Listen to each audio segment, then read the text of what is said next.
kubwa babake, ugoro umekojolewa shetani. Tunaanza habari hapo, hatuna muda tena, tushasizi. Kateshi, mfanyakazi mmoja kwa jina la Joe Boy ampiga bosi wake marungu na mateke kwa sababu na kwa kosa la kuingia na viatu kijana huyo akiwa anapiga deki. Kuinama kazi, amechezewa, bosi amechezewa marungu. Dongo bish.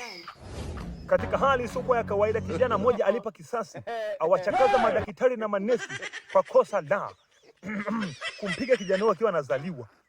Ni mchezo ulifuru unapigwa alafu hujielewi. Safi sana. Mbulu.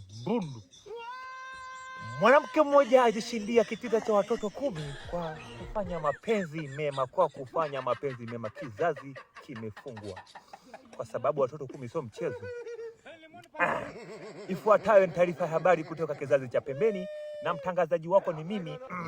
Mti mkavu uchimbi dawa, labda ukatiwe kuni, ukatiwe na panga, ukapikiwe ugali. Hivi nimeanza kutangaza au nimemaliza? Hebu naombeni mnikumbushe. Ugoro nao. Ndio nishaisha. Wazeni ongezeni ugoro, taarifa iendelee. Allah.